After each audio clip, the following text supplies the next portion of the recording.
What up, David here, and today I'm gonna be reading Danganronpa 0. Everyone has told me that I need to watch this, or read it, and now that I know who it's all about, I'm like, okay, I see y'all.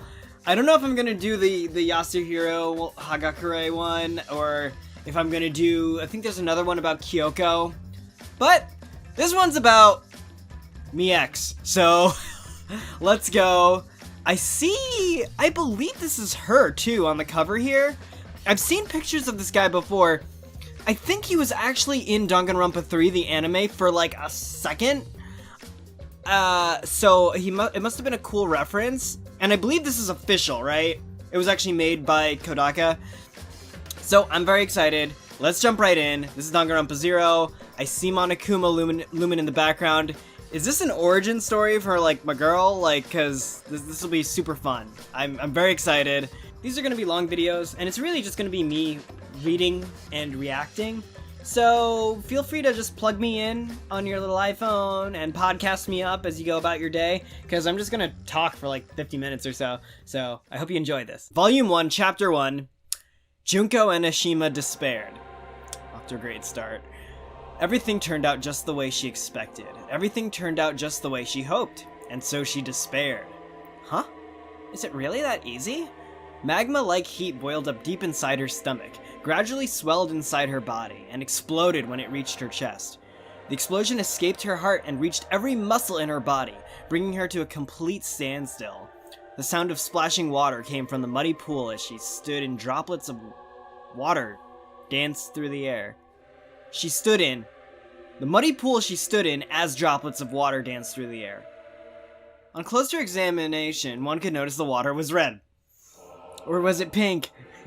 As soon as her body stopped moving, the red droplets of water came raining down, making grotesque patterns on her clothes and skin. Her clothes painted deep red with blood. Her skin painted deep red with blood. Her face painted deep red with blood. This is really cool. Nevertheless, none of this caught her attention. Instead, she started tapping her foot impatiently. It was a magnificent tap. She put every bit of strength, body, and soul she had into it. Her entire existence. And then, after tapping for a while, Junko Enoshima let out an annoyed yell, as fierce as the roar of a feverish rampaging beast. But that's not enough! Her scream echoed through her surroundings, the noise pouring down, as if it were a rock shattering into pieces. But she wasn't done. She continued to scream, "More! More! I need even better despair-inducing despair!" She continued tapping her foot intently. Despair-inducing despair. That was what she was after. I'm just reading the manifesto of a crazy girl, aren't I? She wanted not only for the world to despair, but also for despair worthy of her own self. More, more, more! Despair-inducing despair! She stopped mid-thought. Something clicked inside her head and she stopped moving.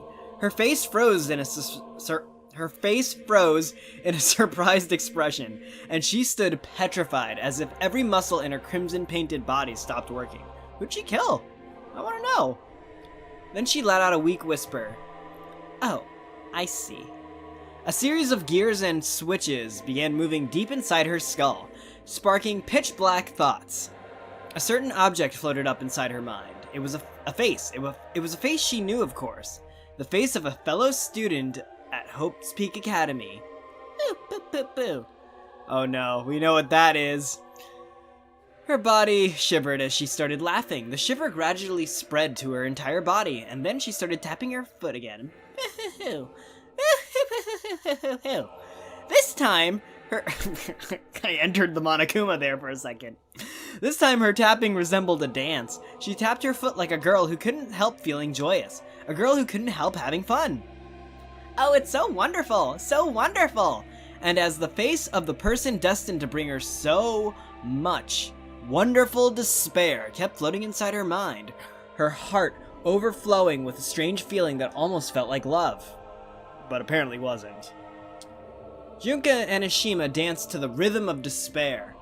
Oh, it's going to be so magnificent. Oh my god. Magnificent! This despair! Laughing ecstatically, super high school level despair, Junko Enoshima continued dancing. She danced as if she were losing her mind. Can't lose what you don't have, girl. That was the beginning of a story that ends in despair. Wow. I'm intrigued! Chapter 2, Hope's Peak Private Academy, an exclusive government-sanctioned school, accepting, I guess it always was a private school, right? Accepting only students with exceptional abilities. Its stated goal is to raise the future hope of the nation, and for that reason it became known as the Academy of Hope, and the future home of the Pope. It's a source of envy, as it is common knowledge that one can gain great success in life just by being a Hope's Peak graduate. Certainly, many Hope's Peak graduates are now employed in high positions in every field of the professional world, so that statement is not an exaggeration. There are 2 requirements to becoming a Hope's Peak student. One must be currently enrolled in a high school. One must super excel at their field of expertise. Hope's Peak doesn't hold any standard entrance exams, as the Academy insists that the things tested by these kinds of exams are meaningless for its purposes. Instead, students are scouted by the Academy staff, who serve as both educators and researchers of extraordinary human ability. Some say Hope's Peak Academy's faculty members are much like parents, who made it their life's mission to find talent and nurture it in their children. Right now, every member of that extraordinary facility, as well as the Academy itself, is facing an unprecedented, unparalleled crisis. Hope's Peak Academy's faculty building is located in the Academy's eastern quarter, and is the only building on campus students are forbidden to enter. The corridors of that building, usually busy with staff members going back and forth, were now empty and completely engulfed in a unnatural silence. The laboratories, the private rooms, and luxurious personal offices had all been abandoned. Every man and woman who usually occupies these locations were currently gathered in a single place. Meeting Room 13. Oh, great. Oh, joy. Hope's Peak Academy's largest meeting room is located on the top floor of the faculty building, and has a maximum capacity of over 300. Nevertheless, with every single faculty member attending, it was fully packed. Not a single empty seat remained next to the long tables lined across the room. So we got about 300 people in here. But for such a huge crowd, the room was relatively quiet. Only a single person's voice could be heard. The voice of Hope's Peak Academy's headmaster, Jin Kirigiri. He faced the assembled faculty members from his position at the foremost table, and read from a printout that he held in his hand. He spoke in an unaffected tone of voice, a blank expression on his face. The words printed on the paper came out of his mouth as if he were nothing more than an automaton reading them. As far as Kirigiri was concerned, that was his most important duty. It didn't matter how ordinary or out of the ordinary the subject at hand was. No, he didn't have any time to face the current state of confusion and unanswered questions. If they had time, there are much more important things they should have been doing. A voice suddenly rose from the crowd. Are you saying we're gonna cover it up? Kirigiri raised his head and saw 300 people staring at him intently, waiting for a response. It wasn't a piercing stare. It was much more uncomfortable than that. 300 people stared at him as if they were one entity, and Kirigiri felt every hair on his body tingling. He turned his head towards the 4 people sitting on his right, trying to escape the stare. They were stationed in the same frontmost table he was. Their faces unusually wrinkled. God, I'm so sorry. Their eyes were closed, making those wrinkly faces even wrinklier. From Kirigiri's position, it almost looked like the 4 faces in front of him were one huge giant wrinkle. The 4 members of Hope's Peak Academy's steering committee looked as if they were about to give up. An unintentional bitter smile appeared on Kirigiri's face. So that's how it's gonna be. Oh well, it's not as if I expected anything else. With those feelings festering inside his heart, Kirigiri turned back towards the crowd's stare. He put the paper aside. He was going to use his own words from now on. Alright, Kirigiri's gonna say some— oh, shoot. Yeah, okay. Let me make this perfectly clear, he emphasized. We reached this decision after putting a lot of thought into the matter at the Hope's Peak Academy steering meeting that took place earlier today. He felt the temperature in the room turning tepid. It was probably because every faculty member's body has grown stiff in attention. Kirigiri sipped from the cup in his hand and continued. We understand, of course, how incredibly irregular this decision is. The wrinkly faces that were as much part of the we he talked about as... The we he talked about was... as he did not move an inch. I'm gonna let that one go. It was as if they knew from the very beginning he was gonna take the situation into his own hands. Make no mistake, we are not covering this incident up to escape responsibility. If I could end it all here and now by simply taking responsibility, I would do so in a heartbeat. Unfortunately, this particular incident cannot be dealt with that easily. It doesn't even matter if each and every one of us takes responsibility. We're dealing with a problem that exists in an entirely different dimension. Kirigiri stopped for a moment and finished his glass of water in a single gulp, trying to remain calm. He really always was kind of like that stoic guy, right? Don't get me wrong, I don't think we are completely blameless here. If we were, that parade out there would not be taking place right now. Okay. So this is definitely just after the student council massacre. And I wonder if this is what Junko was referring to, the aftermath of that or something. Though it seemed like it was a murder she might have been involved in, I don't know.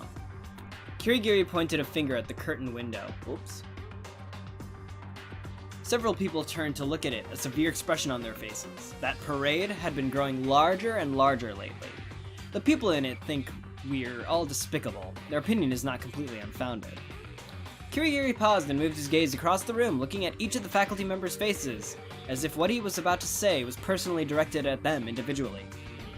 Nevertheless, I refuse to believe that Hope's Peak Academy's thesis, that talent itself is humanity's first and foremost hope, is wrong. You must realize that if information about this incident leaves the walls of this school, we are less likely to lose it all. Oh my god, I cannot read! We are likely to lose it all! As far as I'm concerned, that would be a gigantic loss for the human race. Every one of our successful graduates I've spoken to feels the same way. Damn. At the mention of Hope's Peak's graduates, this crowd stirred a little. That's the reason I and the members of Hope's Peak Academy Steering Committee reached our decision. We concluded that this incident should not be made public after all. He took a peek at the old men, but they remained still. Their blank expressions made it look as if what was going on did not concern them. Jeez, fucking committee of elders here? What's going on? As I said before, I know more than anyone else how irregular this decision is. Nevertheless, we have a duty, both as educators and as scientists. The duty to protect talent. Should human talent become the target of public hostility, it would be a great tragedy. Furthermore, there's one thing I want you all to remember. The 300 faculty members waited in attention for Kirigiri's next words. The crimes committed may be terrible, but it doesn't change the fact that that student carries a very special brand of hope we raised all on our own.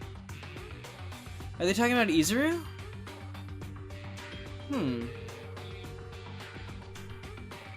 Because I believe the whole situation was Izuru is covering it up, right?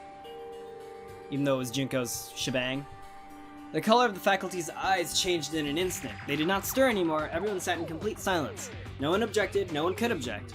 His words were narrow-minded, but they reflected the opinions of everyone else in the room. They were all acting both as educators and as scientists, researching human talent. And just like any other scientist becoming obsessed with their area of research, the staff of Hope's Peak Academy were obsessed with talent. Anyone who did not share that obsession did not belong in Hope's Peak. Good God, it really was a cult. That's why they listened to Kirigiri's words and made their decision. They had to protect their thesis. They had to protect the future that they believed in. They had to protect the hope they believed in. And so they would do their best to cover up the worst incident in Hope's Peak Academy's history. That's cool. That gave a lot of context to why they covered it up and what went into it. Granted, a little one-dimensional, I'm not gonna lie, but I think that's the whole point. That's what Hope's Peak Academy always was. It was this horrible place. It was this place that seems like a really cool, like, oh, we nurture talent, we foster talent, we encourage all of our students to become the best of their chosen field. And yet, because of that obsession, they done do a lot of shit. It's really cool. I always love that kind of dystopian, utopian flip side of Hope's Peak Academy, particularly. Chapter 3! A yellow cat peeked out from the thicket to the side of the pavement. It slowly stepped out of the swaying grass and into the road, waving its long tail as it turned its eyes in anticipation towards me. I'm a person? What's my perspective? But its expression soon turned to alertness and then to fear. The cat, having seen me skipping merrily down the road towards it, must have thought I was about to trample it. It escaped back into the bushes in panic. But I didn't care at all. I bathed in the light of the hot sun, let the wind flutter my skirt, and continued my obscene, merry skip down the road. I was in Hope's Peak Academy's eastern quarter, near the courtyard. Many newly built facilities were lined up around me, as well as several that were still under construction. As I skipped down the road that twisted between them, I took no special notice of any dirty cats or of my classmates, studying and fraternizing around. Nor did I derive any happiness from the light touch of the sun after a long stay indoors. Nope, I skipped down the road with nothing but my destination on my mind. Not that I'm the kind of girl who'd go skipping around thoughtlessly. I had a reason. Oh, who is this? I'm going to meet the boy I like best in the world. That said, my reason may have been a good one, but no student in their right mind should go skipping down the road in a campus of a school as high of a pedigree as Hope's Peak Academy. Therefore, it wasn't surprising that the other students who happened to walk by looked at me oddly, but that really has nothing to do with me. Nothing in the world could stop my skipping, not a crying girl, not a couple fighting. Not a student in a wheelchair that had come to a standstill, not even an anemic student who had fallen down. One thought alone moved my body. I want to meet him. I love him so much. I skipped so obscenely that no one would probably find it surprising if I suddenly spread wings and flew up towards the sky. I continued down the road, but... Huh? I suddenly came to a stop. Which way should I go? I have a feeling I think I know who this is! I looked around in confusion and realized I didn't recognize any of the landmarks around me. My heart started beating loudly. No, everything's fine. I calmed myself down and removed the notebook from the backpack I was wearing. On the back page of the notebook, the following sentence was written. You're looking for the neurology lab on the 3rd floor of the biology building in Hope's Peak Academy's eastern quarter. I felt a refreshing wind of relief passing through my body. Yeah, that's right, the biology building. But where is that biology building anyway? My heart went noisy once more. Everything's fine, no need to worry. I nervously flipped through the notebook as if acting on instinct, and my eyes stopped on a page with a crude drawing of a map. Above it, the following was written. This is a diagram of Hope's Peak Eastern Quarter. Well done, me! Without thinking, I struck a victory pose. Is this her? Is this Junko? Soon I was standing on the raised edge of the fountain that decorated the... I feel like she would be good at memorizing shit. But I know she has a little notebook that she was narrating this story in. Soon I was standing on the raised edge of the fountain that decorated the center of the courtyard, comparing the buildings around me with the map.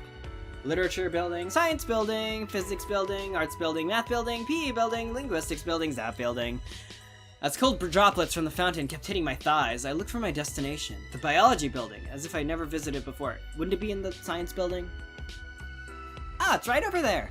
I finally found the square building, identifiable by its light green walls. It looked exactly like the note about the biology building my notebook described it. In which my notebook described it. Right! I jumped down from the fountain's edge and started running. Some boys in the area looked at me in surprise. Maybe my skirt flew up for a second during my vigorous leap, but that really has nothing to do with me. Anyway, I must reach my destination before I forget.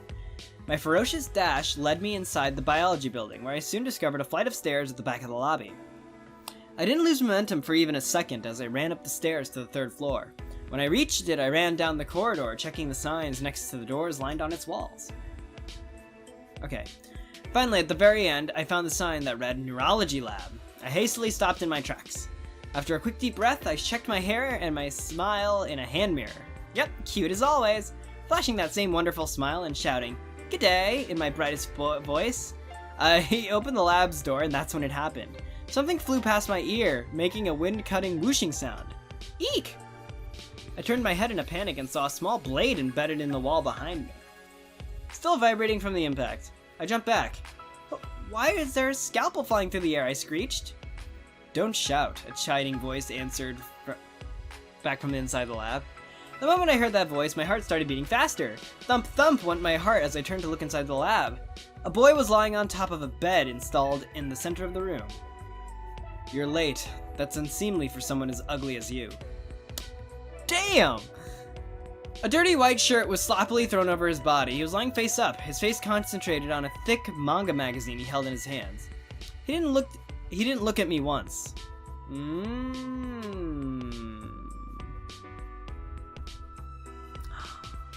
Uh-huh. Oh, I see. Oh, look at those feet. Junko's got a taste.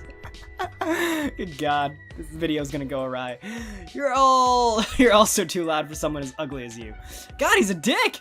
Speaking of, and that's her, right? Hold on, I may have spoiled this for myself, but I think I've seen pictures of Junko, like, on Google search, and this has come up.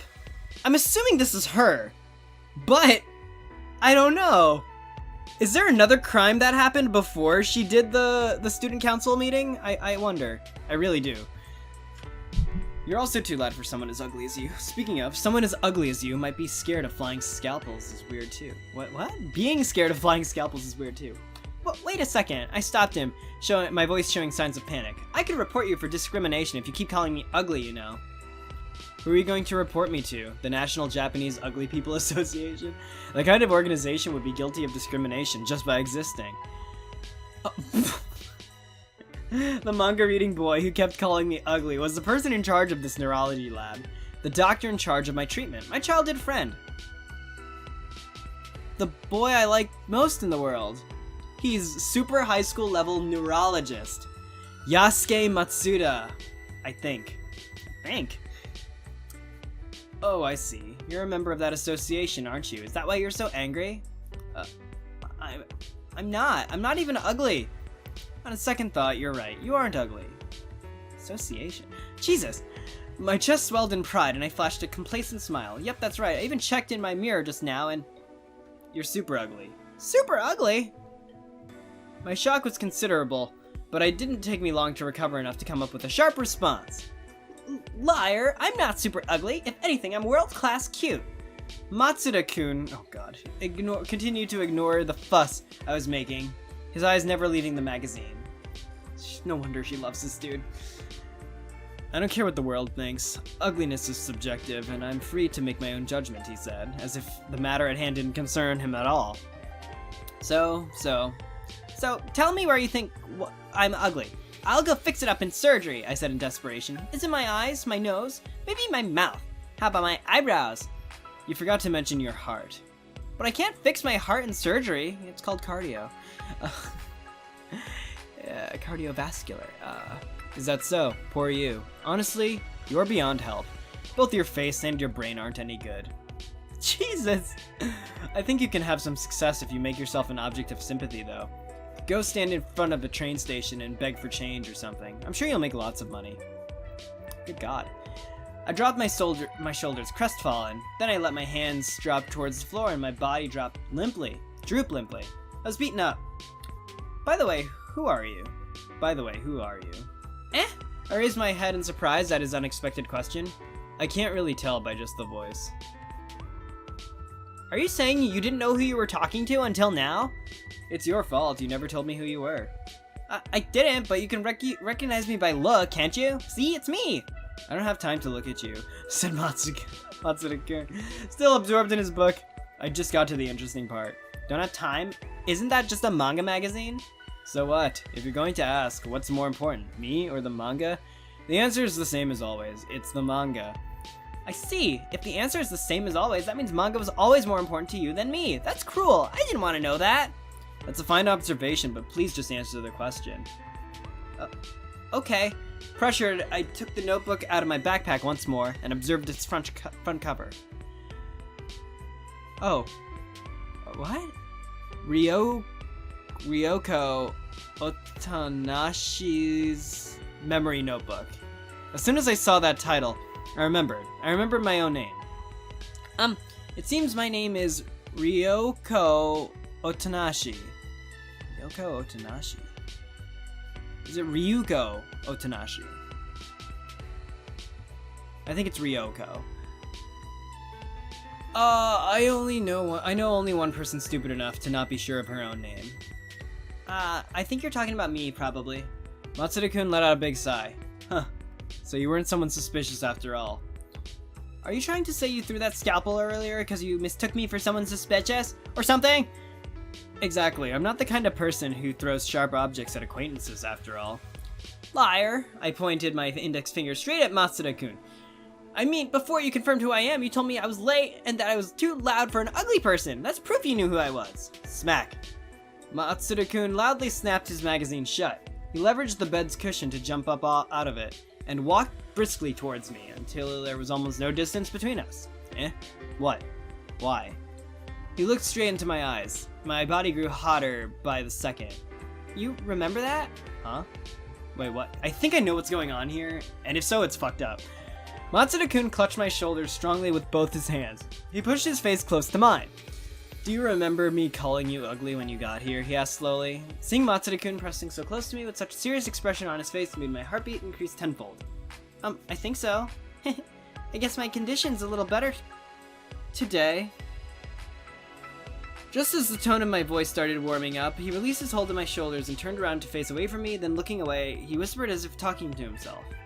Is your condition really better, or is it worse? What do you mean? It's nothing. Matsuda-kun.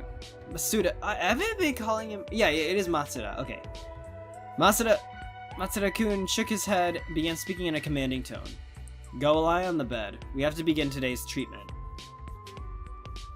What?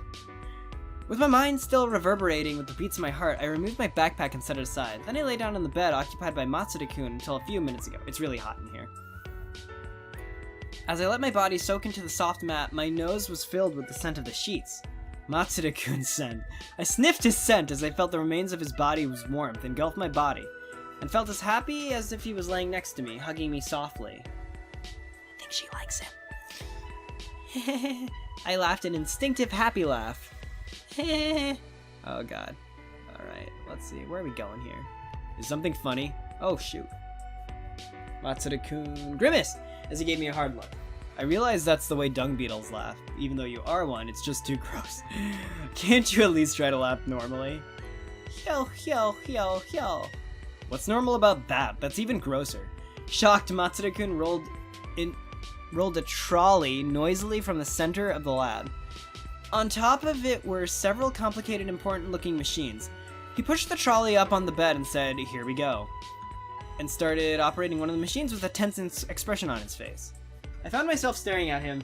Silky, soft hair, long almond eyes peeking through it, long feminine eyelashes, a pointed jaw, small pale lips, long white fingers. Stop looking at me, ugly. It's creepy. And a sharp tongue. That's right. That's my Matsuda-kun.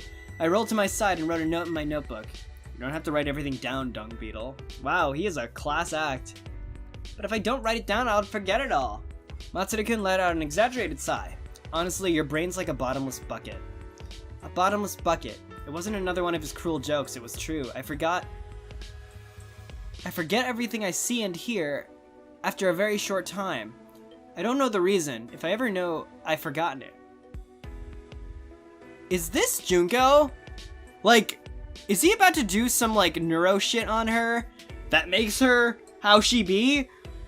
Ooh. Whatever the reason.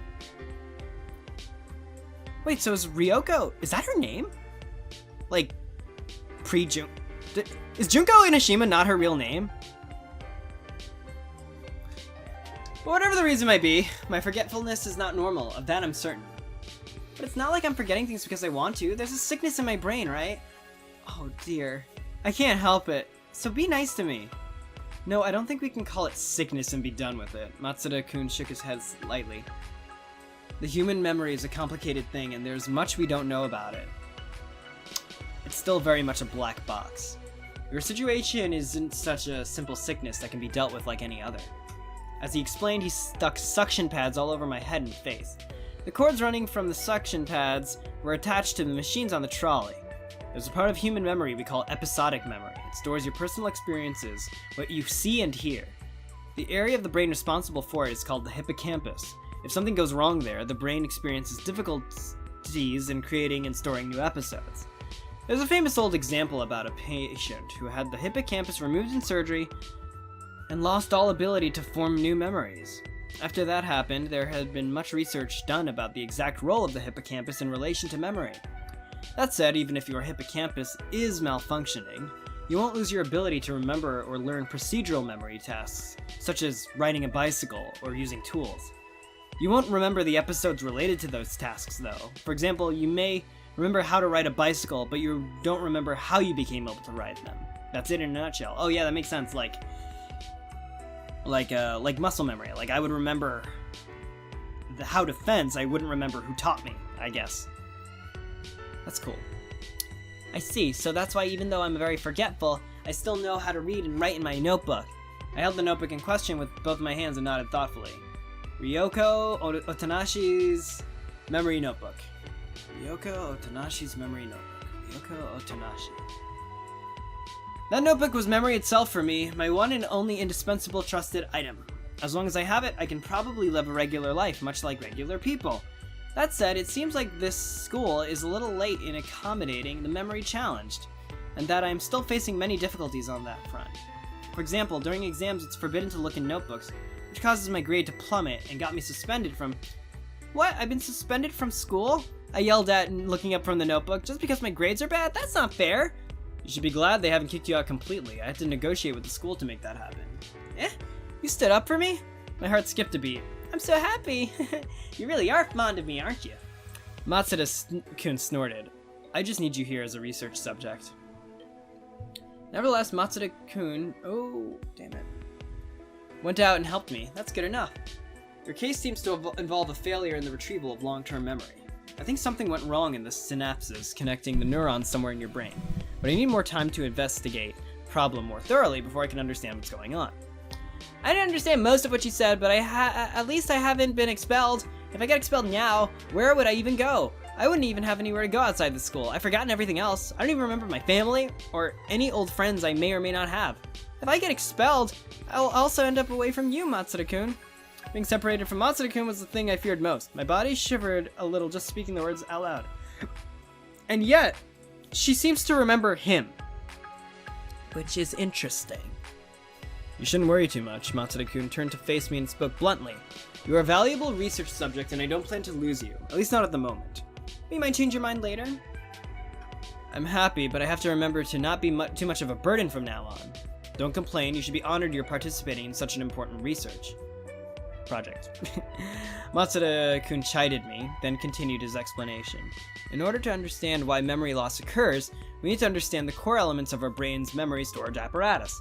Once we make advances in that field, it opens the doors to a wide array of possibilities, like improving the quality and longevity of the human memory, or developing medicine to prevent memory loss. In the future, we might even be able to treat memories like we do data on a hard drive. We'll be able to create devices that back them up or destroy parts of them freely. Or implant them. There's already research going on that front abroad. They managed to erase lab rats' long-term memory by manipulating their M-zeta kinase enzyme. I see. In fact, I didn't see it all, but for the time being, I had to be agreeable. In any case, I'm just super happy I can be any help to my beloved Matsuda-kun. Jesus Christ. Your brain is empty and so are the words it produces. You really are an empty woman. God, this man is cold. I didn't quite understand if he was serious or just making fun of me. That's just how Matsuda-kun is. He always insisted I should take care of myself. He may be cold to me and he may be blunt, but he doesn't treat me with fake sympathy. It's depressing when people do, and I'm grateful for his attitude. I may be empty, but I'm still super happy. I raised my voice, refusing to be discouraged, but Matsuda-kun's reply was almost a whisper. Well, I can't deny you're helping me out here. One doesn't get his hands on such a rare case very often. Did you say rare? I like the sound of that word. I felt happy as if I was being praised. So what's rare about me? Tell me! Stop acting like a child, Matsuda-kun let out a big sigh. I don't want to tell you. You just get annoyingly excited. What's wrong with that? Tell me! My insistence finally paid off. You don't often see someone possessing such a superb, brain-intensive talent as you do, affected by memory loss. That's why you're such a rare case. What? talent? Brain intensive? Nothing came to my mind. It's fine if you don't remember it. It was really irritating when you used that talent of yours. I'm warning you, don't ever try to use it on me. You got that, dung beetle? What is going on here? I didn't quite get what he meant, but his dung beetle comment stung my heart a little bit, so I couldn't help but nod in agreement. Well, I don't really care as long as I get to spend these intimate moments with you, Matsuda-kun. I should be thankful that there's a sickness in my brain. Good God, she is loco already. If she's who I think she is. I told you, it's not really a sickness. Matsuda-kun stuck even more suction cups to my head as if he was trying to hide my grinning face. Nevertheless, it's admirable that you can take this so easily. Your condition is no laughing matter. Shouldn't you at least be a little worried? What's there to be worried about? I mean, Matsuda-kun said in amazement, aren't you worried whether these symptoms are ever going to go away? His words surprised me. It wasn't like Matsuda-kun at all, asking a question like that in such a serious voice. I'm not worried at all. I laughed, trying to lighten the mood. I mean, the only me I can remember is the me that is lying here on this bed at this very moment. I can't remember anything from before, like I lost my memory. So it's not like I have anything to compare it to. That's why I don't see my forgetfulness as a disadvantage. It's just a part of who I am. That is true. Like, when people have things like this, it's the way they process the world, you know? Like, I could see that being a thing, you know? You don't see it as a disadvantage, but aren't you even worried about how this memory loss started or when it's going to end? Not at all. In fact, I'm much more worried that if I suddenly get cured, I won't get to see you anymore, Matsuda-kun. The room suddenly turned quiet. After the silence continued for a while, Matsuda-kun broke it with a whisper. You don't have to worry, he said, his voice suddenly dark. I won't let this treatment end. That's ominous. I looked up. His face peeking through his pitch-black hair was stiff, lost in thought. Matsuda-kun? As soon as I called him, he straightened up and turned back to me. No, it's nothing. He shook his head as if trying to smooth things over. Then he returned to what is he doing? Then he returned to the machine and continued working as if nothing happened. Well, nothing good can come out of this being too pessimistic about your symptoms. That's one case where your natural cheerfulness is actually helpful. Yep, my thinking's very flexible after all. Your head is flexible, that's for sure. You can't even remember your friends or family before you lost your memory. And yet you aren't even slightly disconcerted. But forgetting them is like I never had them at all. That's why everyone I forgot, they really have nothing to do with me anymore. Those words again. Matsuda-kun winked for an awfully long time. Winked. If you keep saying things that have nothing to do with you, you're going to end up with nothing left inside. Oh, I'll be fine. I'll always have you, Matsuda-kun. I stuck my chest in pride. You're the only person I can remember, so as long as you're here, I won't get lonely. You probably link me with the process of coming here to receive the treatment in your procedural memory. That's why you can remember me. No, that's not it at all. Yeah, I know, said Matsuda-kun, trying to calm me down before I become too flustered. He continued attaching suction cups to my face, stopping from time to time to scratch his chest, which I could catch a glimpse of through his dirty white shirt in the gap. Does he really know what I meant? He probably just said that to shut me up. I don't even think he believed me when I said I remembered him. But it's true. Yeah, that's interesting. I don't remember him in the usual sense of the word. Remember, of course.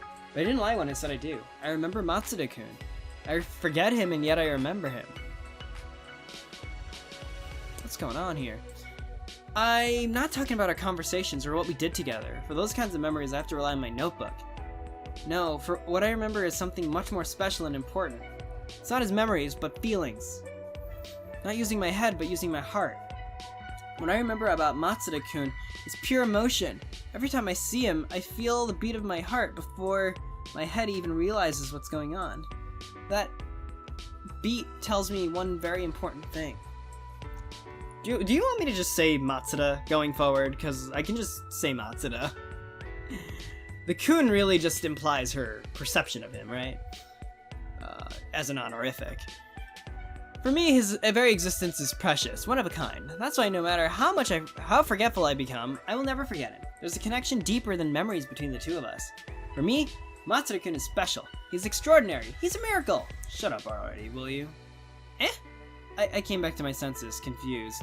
You heard me? I was about to jump out of the bed, but Matsuri-kun pinned my head down.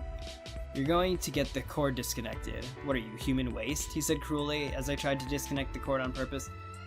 As if I tried to disconnect it on purpose. This guy's such a dick, like, why? Why? But I never said a word. Oh, were you talking about how loud my heartbeat is? I can't help that. If my heart stops, I'd die. I wasn't talking about you. I was referring to the noise outside. Outside? Matsuri-kun turned up his chin and pointed to the window. When I listened intently, I could indeed hear an unusual noise coming from outside.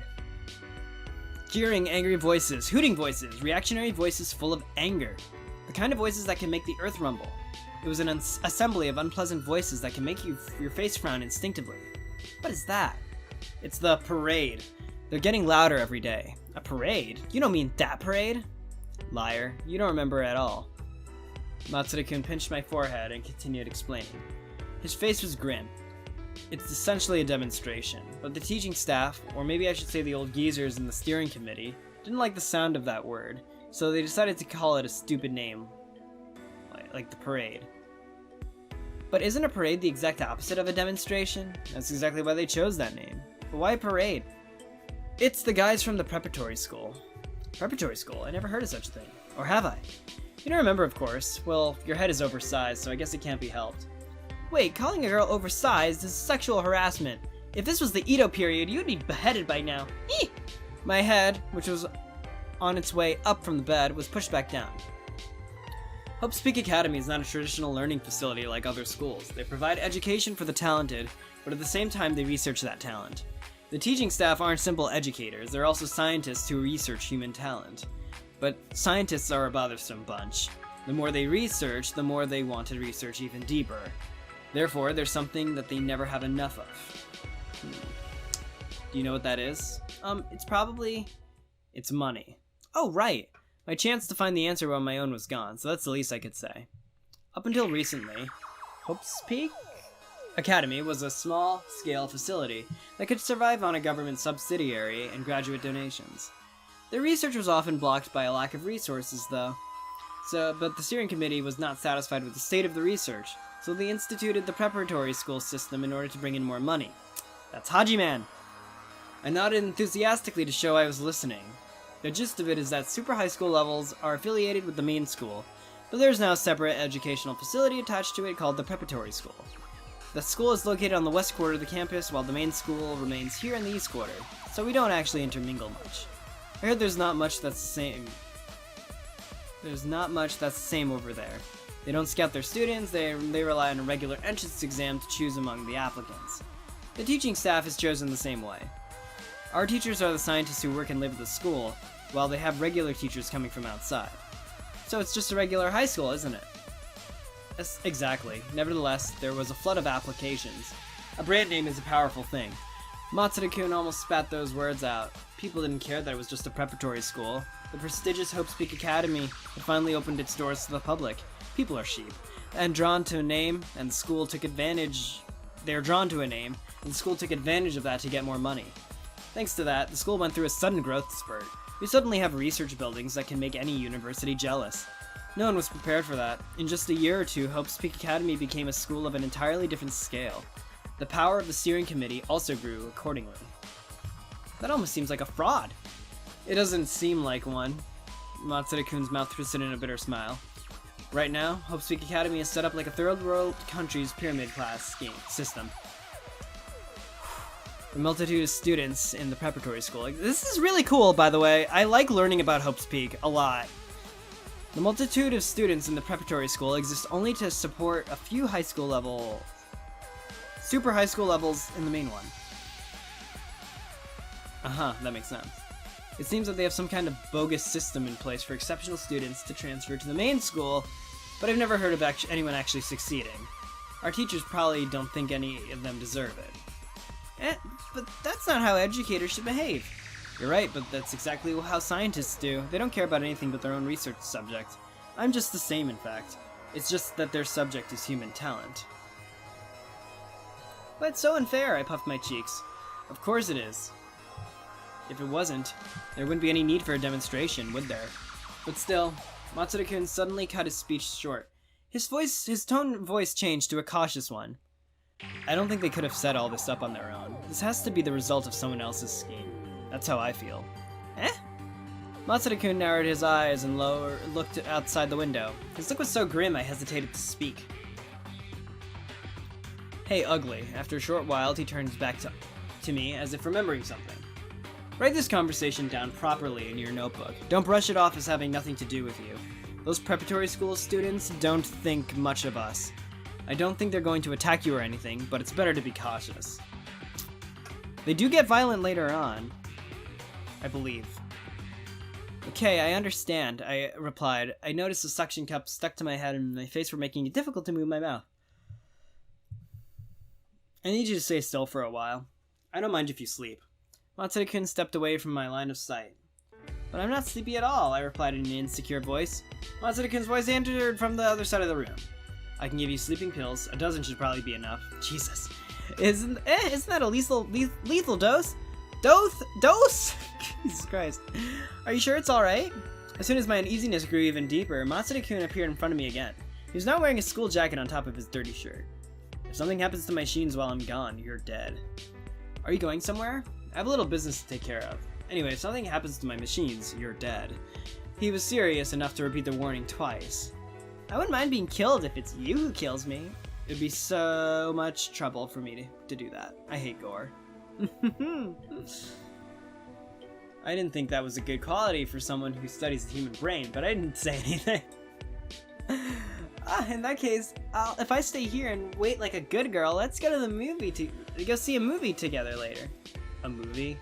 You know, like that one. I flipped through the pages of my notebook searching for memories about movies. Here's one. It's about two robbers, Harry and Mar, sneaking into the McAllister household. What? Is that Home Alone? Are you talking about Home Alone? It seems you've forgotten, but you've bugged me enough. You've bugged me to see it with you before, and we did. Really? In that case, I continued flipping through the notebook. I couldn't find any mention of any other movies. It seemed I was particularly interested in that movie. I could blame myself all day, but it'd get me nowhere. Well, it's a masterpiece, so I'm sure it's interesting even if you watch it again. It's certainly not a bad movie, but it's not the kind of movie I'd want to watch again and again. So what kind of movie do you? Please don't ask me questions fit for the diary of a middle school girl. I felt his distasteful stare glaring down at me, but I didn't give up. Let's do it! If you pretend you're watching for the first time, it's gonna be fun. I read a little more in my notebook. According to this, I thought the little boy who played the main character, Macaulay Culkin,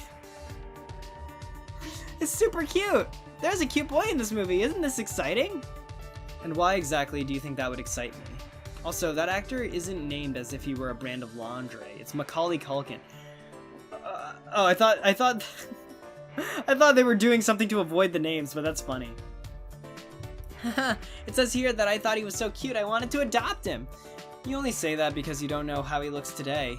He underwent quite a transformation, that is true. But he seems like he's doing a lot better now. A transformation, huh?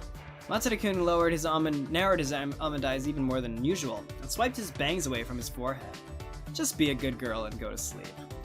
It seemed as if he was tired of me trying to postpone his departure. Wait, don't go. Nevertheless, now panicking, I tried to stop him again. I don't want you to go. I'll be lonely. Don't leave me here alone. We haven't seen each other in a long time, have we? A long time? Matsuda-kun stopped in his tracks. Why do you think we haven't seen each other in a long time? I'm asking you why you think we haven't seen each other in a long time. Matsuda-kun faced away from me as he spoke. His voice was tinted with pain and made me feel anxious. I could tell by the rate my heart was beating, I think. So if you see me every day, does your heart doesn't beat as fast when I'm near? No, that's not. We did meet just yesterday, you know. We did? It's not surprising you forgot. Matsuda-kun's back curled forward as if he was dejected. I guess you were not lying when you said I'm the only one you can remember. Wait, I'll remember in a second. In haste, I flipped through the pages of my notebook. I went through all of them back to back, but I couldn't find any memories of me and Matsuda-kun meeting the day before. It was a complete failure. When I looked away from the notebook, Matsuda-kun was already gone.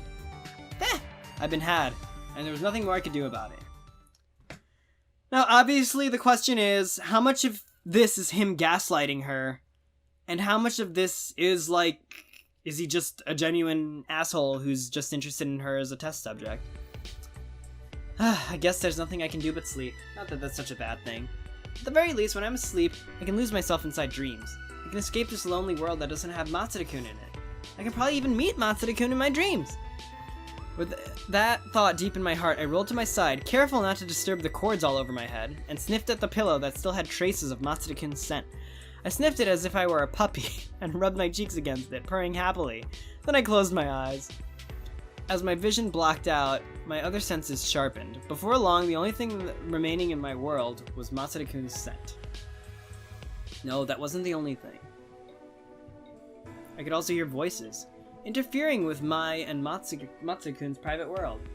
An assembly of emotional, unsettling voices.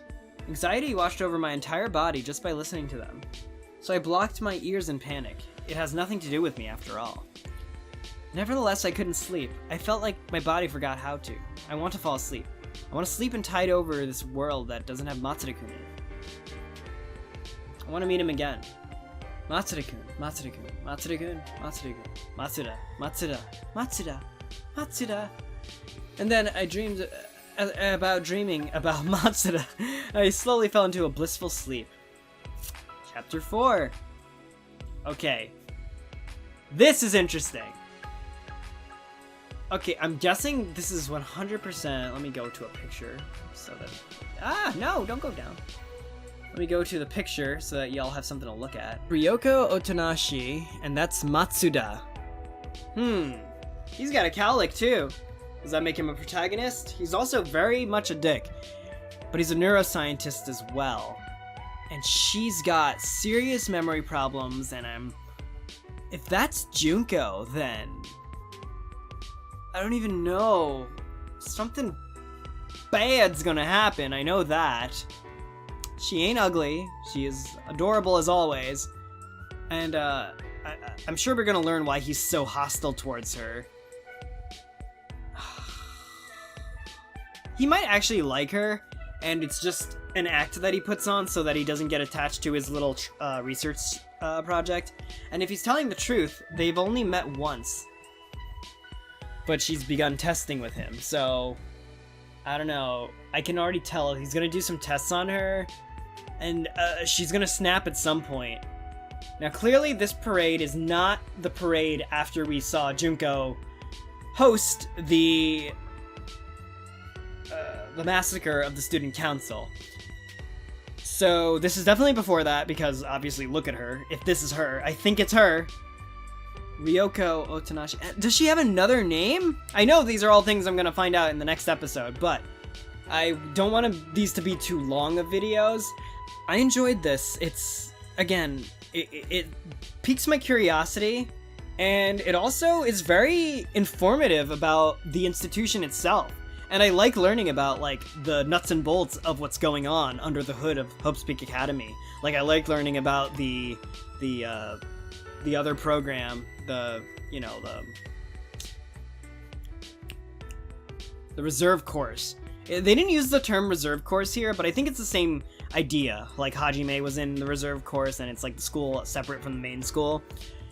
And, yeah, learning about that, and then also learning about whatever the heck, some crime happened that they're covering up, which shows that they have a history of that, because they're also going to cover up another crime that happens until a certain someone leaks it. But I'm very curious to see where this goes. I'm probably going to record some more of it, and I don't know when I'm going to release this. Right now, I haven't released all of V3 yet, but I'll release this at some point. It's really just like a fun little bonus for you who are interested in me expanding into this other story. And I think I got like 15 or 17 pages in, so I don't know how long this is going to be, but it might be a little bit of a lengthy series, but it might be worthwhile.